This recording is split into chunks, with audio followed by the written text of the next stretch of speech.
c'est la question de ce que l'on attend en tant qu'historien ou spécialiste des sciences sociales, de lecture théorique. Est-ce qu'elles doivent conforter nos pratiques ou est-ce qu'elles doivent au contraire les déconcerter? Roger Chartier se présentait à vous, donc spécialiste, disons, du monde contemporain, ou disant je vais produire un sentiment d'étrangeté. Et moi, en tant que médiéviste, eh bien, je dois encore rajouter de l'étrangeté à l'étrangeté, et au fond, dépayser cette étrangeté. Parce qu'en fait, cette scène, qui est la scène shakespearienne, je vais y revenir un instant, parce que celle où s'expose, où se représente le Richard II, c'est la scène de la représentation, je dirais, dans sa transparence et dans son opacité, et c'est la scène de la modernité même. Nous y sommes, nous y sommes. En tant que médiéviste, j'ai plutôt à tenter de comprendre, par exemple, comment on passe de ce que vous avez très bien décrit comme étant un monde de la présence réelle, et on ne comprend pas, au fond, toutes les implications de la matrice eucharistique. C'est-à-dire que, voilà, Kantorowicz a mis sur la voie, mais je dirais, c'est encore plus stupéfiant et encore plus étranger et encore plus dépaysant que ça, que d'imaginer une société, là en l'occurrence médiévale, qui est effectivement prise dans les croyances qu'elle manipule et qui considère la présence réelle, vraiment. Et ensuite, effectivement, d'autres types de je dirais, de rhétorique du signe, qui sont celles de la Renaissance à partir du XVe siècle, qui sont effectivement celles, je ne sais pas, d'Alberti, qui ne considèrent pas le signe comme Irène Rosier-Catache l'a montré, c'est-à-dire comme irruption d'une présence, mais véritablement comme instrument d'une rhétorique. C'est ce que, par exemple, des historiens de la fin du Moyen-Âge ont à comprendre, et donc on n'est pas du tout encore dans la représentation au sens de Louis Marin, qui est la mise en réserve de la force dans le signe, et dans lequel nous sommes. Voilà. C'est-à-dire que ce travail de dépaysement est un travail fondamental. Je dirais que d'une certaine manière, Roger Chartier a aussi défendu, en tant que moderniste, me semble-t-il, spécialiste de la modernité, l'idée de représentation parce qu'elle est pleinement adéquate à l'étude, enfin à la période qu'il étudie. C'est une représentation indigène. Évidemment, pour un médiéviste, il n'utilise pratiquement aucune représentation indigène. Alors, s'il en utilise des représentations du théologico-politique, c'est quand même inquiétant.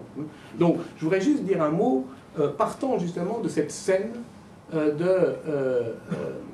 shakespearienne du Richard II, et donc remonter à une étrangeté médiévale, celle de Kantorowicz, et même encore plus étrange peut-être que Kantorowicz l'imaginait, c'est-à-dire celle de Kantorowicz critiquée par Agamben. Tout ça dans les 5 minutes qui me restent.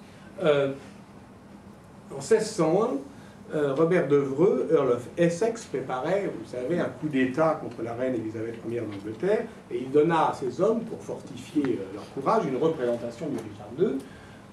On en discute, je crois, mais peut-être avec l'ensemble de la scène de la déposition, qui plus tard sera effectivement, va sortir effectivement de la pièce pour y rentrer à nouveau en 1608. Le complot fut déjoué, Richard d'Evreux décapité, et la reine Élisabeth déclara alors « Je suis Richard II, ne le savez-vous pas ?» Donc là, on est vraiment dans la scène à la Louis Marin de la représentation, avec tous les sens de la représentation dont vous a parlé Richard II. Évidemment, le médiéviste ramène cette histoire au passé disponible tel qu'il était disponible, je dirais, dans effectivement la chronique de Holinshed, et se souvient que derrière effectivement cette reconstruction, cette représentation du passé, eh bien il y a eu un événement en 1399 qui a été immédiatement d'ailleurs théorisé, et c'est de cette théorisation immédiate par effectivement le pouvoir lancastrien que l'ensemble ensuite de la chronique anglaise se trouve dépendante.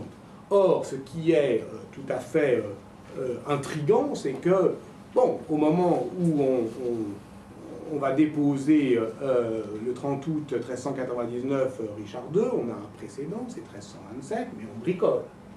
Et en particulier, s'il y a quelque chose que Henri de Lancastre ne souhaite absolument pas, c'est l'idée, que l'idée fasse son chemin, qu'un roi puisse être déposé par le Parlement. Ça, c'est quelque chose d'impossible. Et c'est d'ailleurs tellement vrai qu'on va se résoudre à un artifice juridique. Dès lors que Richard II est destitué, le 30 septembre, les semonces du Parlement qui avaient été envoyées en son nom sont annulées, et donc l'Assemblée, les communes, perdent rétrospectivement leur qualité de Parlement et ne sont plus qualifiées que par grand conseil. Et donc, dès lors, il va falloir bricoler, je dirais, une délégitimation. Alors, par exemple, Dufour est là, qui travaille sur la masculinité.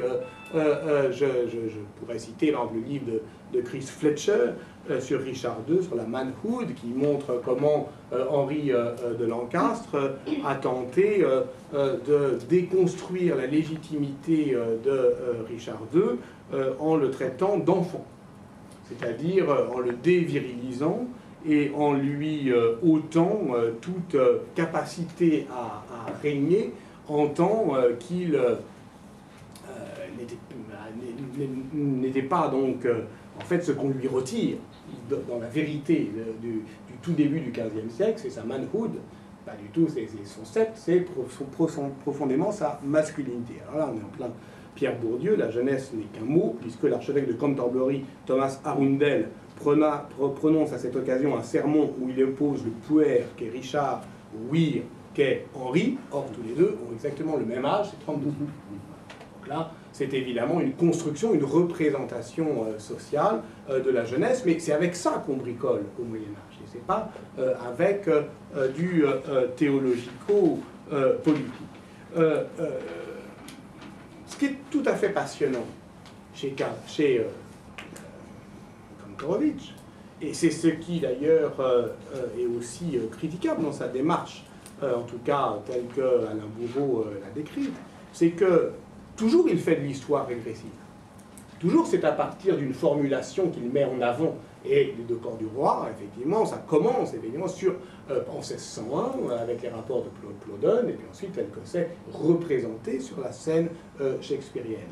J'ajouterais que ce serait intéressant de faire un jour des vies parallèles entre Marc Bloch et Kantorowicz, qui se sont retrouvés face à face à Verdun d'ailleurs, qui ont la même culture de guerre, qui ont la même volonté au fond de désenchanter leur rapport à la croyance politique, même si Kantorowicz l'a eu bien plus longtemps que Marc Bloch et a dû écrire contre lui-même, alors que Marc Bloch ne cesse de dénoncer les fausses nouvelles, les bobards, la croyance illusoire des rois. C'est que dans les deux cas, Marc Bloch et Kantorowicz font de l'histoire régressive à partir justement d'une explicitation moderne.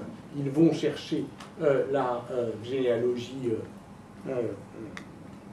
médiévale, et dans les deux cas, ils font de l'histoire comparée. C'est-à-dire que fondamentalement, entre les rois thaumaturges et les deux corps du roi, ce qui est à l'œuvre, c'est une comparaison entre les monarchies françaises et anglaises, puisque, comme vous le savez, l'effigie donc des rois de France, c'est une invention anglaise qui arrive de manière tout à fait hasardeuse avec le traité de Troyes, donc dans la monarchie française, et qui est d'une certaine manière, oui, une importation anglaise. Donc je dirais que ce caractère comparé et régressif de la démarche de Kantorowicz, eh ben, c'est évidemment ce qui prête à la critique, notamment d'Alain Bourreau, qui dit, mais alors, dans ce cas-là, qu'est-ce qu'on fait de l'histoire de quoi? Quelque chose qui se construit graduellement et qui va trouver forcément son point de cristallisation, d'expression maximale et stable à l'époque moderne. Gambon, par exemple. Il y a deux points où il critique Kantorowicz, une fois dans Homo Sacer et une fois dans Le règne et la gloire. Et ça, c'est très proche d'ailleurs du texte de Ginsburg, c'est-à-dire qu'il montre que le dossier, au fond, des effigies est morphologiquement beaucoup plus étal et beaucoup plus divers que Kantorowicz, dans une conception généalogique, ne le montrait.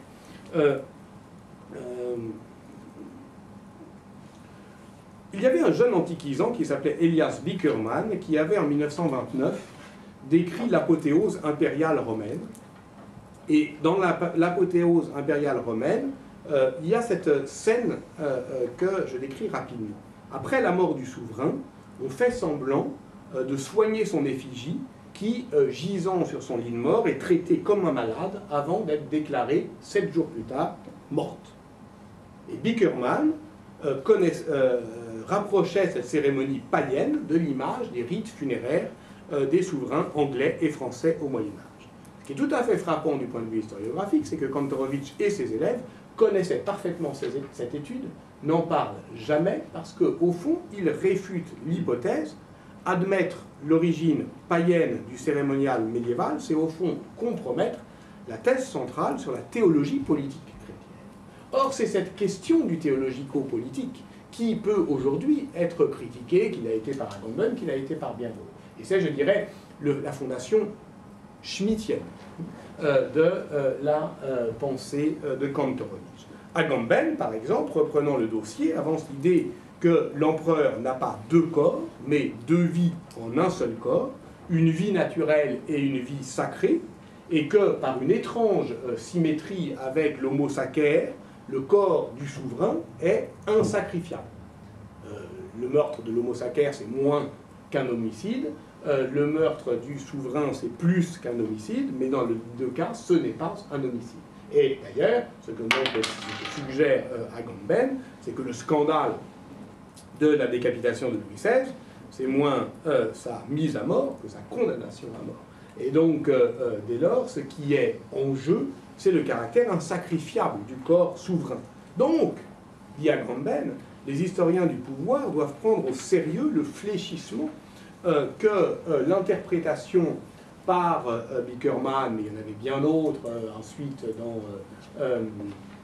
dans Le règne et la gloire, il revient sur cette querelle fondamentale entre Carl Schmitt et Erik Peterson, c'est sur la question de la sécularisation et sur le fait que, au fond, Schmitt considérait, et donc Kantorowicz après lui, et donc nous après Kantorowicz, que tous les concepts politiques sont au fond des concepts théologiques sécularisés, et le point aveugle, au fond, de cette pensée historique dominante, c'est l'incapacité à voir ce qui est pourtant visible dans l'Antiquité tardive. C'est que ce qu'a montré Peterson, ce qu'a montré Bickerman, c'est que ces concepts théologiques sont des concepts impériaux théologisés, c'est-à-dire qu'il y a une origine plus ancienne encore et plus inquiétante encore qui fait de cette cérémonie des deux corps,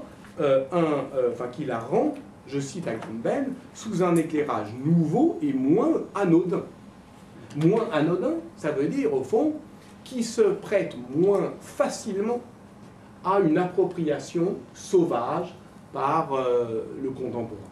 Ça, on pourra en parler, mais ce qui me semble tout à fait intéressant aussi dans ce livre, Les 2 corps du roi, c'est que par un accident de traduction, puisque c'est un livre de 1957 qui n'est accessible dans sa traduction française qu'en 1985, mais qui circule bien avant comme un gimmick, mais donc ça crée une sorte de